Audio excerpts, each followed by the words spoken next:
about Tools Live. I want to welcome you to our show tonight. And right now we're doing a revisit of our Festool saw that just went horrible last week. But as you can see with what John's doing, cutting without any problem this time.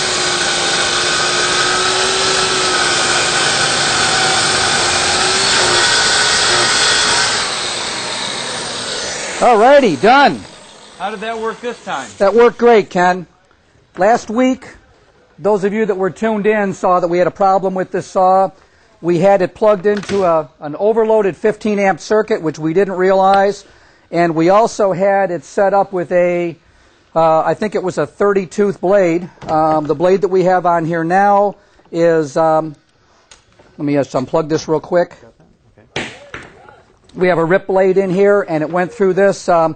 I won't say it was like butter, but it went through smooth. It gives you a nice smooth cut. So we just wanted to say, Festool, we're sorry, but these things happen, and I think we're just going to have a do-over section every time, first part of the show. We're apologizing to somebody every week, aren't we? Right. So let me just kick this out of the way here. And today's segment, if you've looked at the preview, is going to be pretty much about laminate tools. Actually, laminate is my background more than solid surface, and we've got several tools that we're going to go over, mostly for application, and these are hand tools. We're not going to get into spray units or anything like that.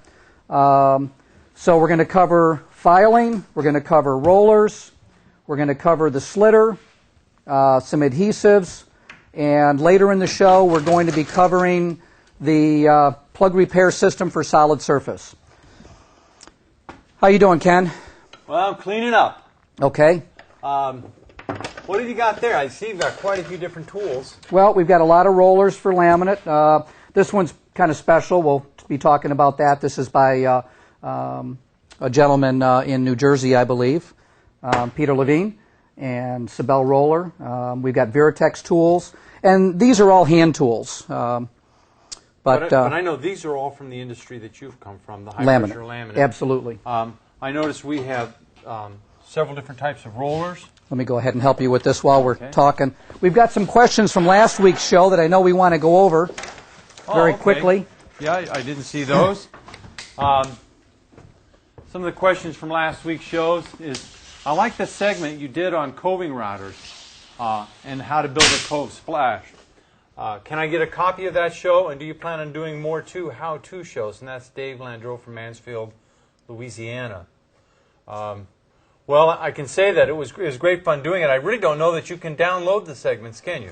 You can't download them, but you can certainly watch them on live streaming video. All you have to do is log onto the site, go to the archive section, and every week we'll be breaking down the tools into smaller segments that we're going to be doing.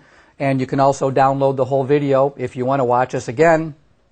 Lord only knows why you'd want to watch us twice, but if you want to, you go right ahead. But we will do more how-tos. Yeah, we're going to do more how-tos. We're going to, as things roll along, we're going to have segments where we're actually go in depth on how to do a particular project, rather than, it's not going to be live, obviously, it'll be a how-to video. And in January, what we're hoping to do, which is going to be really exciting, is there's a little spin-off of All About Tools Live called Show Me the Tools.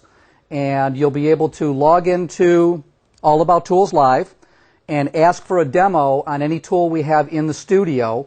And we're going to be asking our vendors to supply different tools and supplies so that when someone calls in and says, can you show me that tool, we can say yeah, and we'll do a one-on-one demo for you.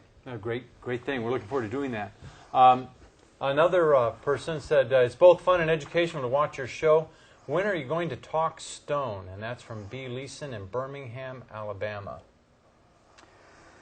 I'm not going to talk stone at all. I don't know anything about it. The only thing we carry in stone tools right now is handling equipment. And we're busy enough with solid surface and plastic laminate tools. We know we have to get into it. It's the way the industry is going.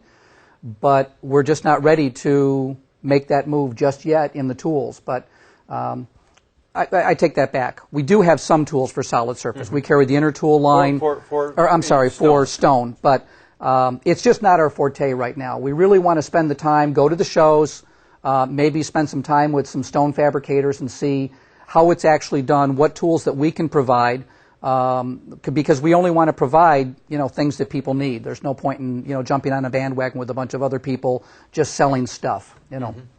And I know we really realize that it's a real growth industry. Absolutely. And we are looking at putting more tools in place for you guys that do stone and quartz. Right. Next letter says, I wish you guys would be more serious and safety conscious. That's probably not going to happen anytime soon, is it? I don't get serious about anything. Life's too short to be serious. I have my hands. A lot of the things we do here, I guess we probably ought to have a disclaimer that you don't do this at home. Most of the tools we use in a safe manner. We're not purposely going to show you a wrong way to use a tool at all. But as far as earplugs, headsets, all of the stuff that goes with it, it's just not what we do. And I'm sure that if you walk into the average shop, safety is a point. There's no doubt about it, and I don't want to make light of safety at all. But we can have fun and be safe at the same time, I guess. I did like your dust suit, by the way. Yes. That was... Now, to me, that was less safe than anything that I've had on.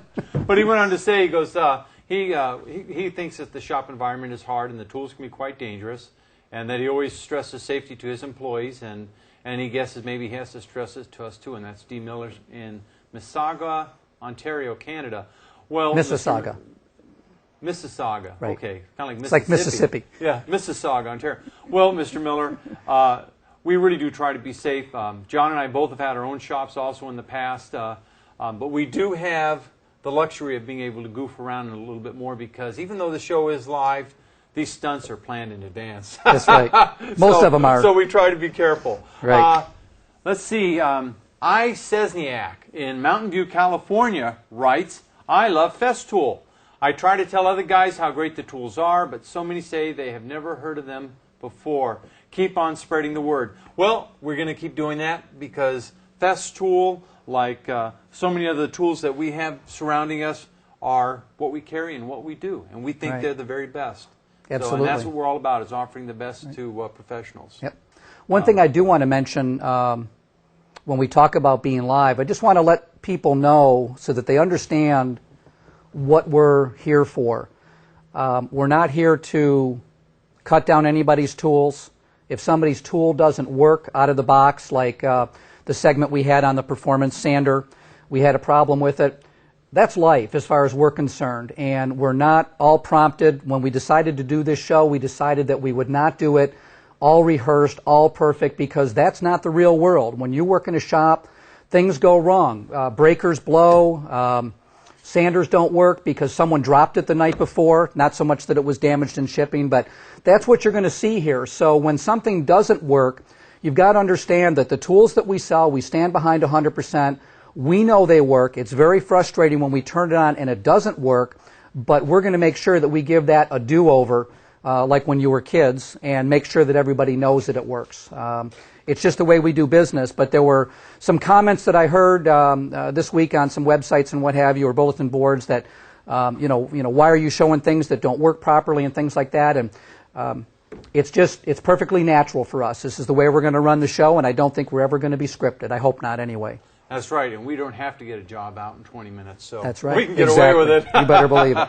Okay, any more questions for tonight? That looks like that's pretty much it. Well, I guess we're all set. We can go to a commercial break. We're running a little ahead of schedule, I believe, but we can go to commercial break now, and give us a couple minutes, and we can get ahead of it. And we can talk for a couple minutes here. I know we're running a little bit ahead of schedule. Some of the other tools that we're going to be talking about. Do we want to go to commercial break? I'm sorry. Okay.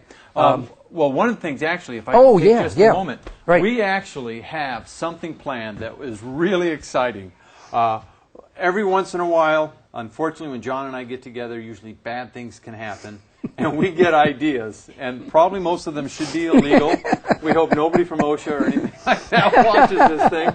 But we had another bad, great idea last night. Right. And if you really want to see how it worked out, this would be reminiscent of Saturday Night Live or maybe Monty Python's Flying Circus or something where you just know it shouldn't have happened, but it did. we shot what's going to be a real great commercial for next week's show. Right. And all that leads into this. One of the things we're going to spend next week's show talking about are the different types of hot melt guns out there, and what they offer and their different performance levels. So we think that's going to be a real great segment. But we performed a scientific test this morning. Scientific? Absolutely scientific. And you didn't pass elementary school, did The you? wind was in my eyes and a camera in my hand. So you'll have to tune in next week to see what we have brought you as far as information regarding 3M glue guns. And no animals were hurt. That's right. None that we know of. Okay, well, anyway, I guess we need to run that commercial. We need to get set up because we got a lot of stuff to do. Are we ready to roll commercial? Okay, I guess we're going to go to commercial, Let's do it. and we'll clean up, and we'll be back with the laminating segment.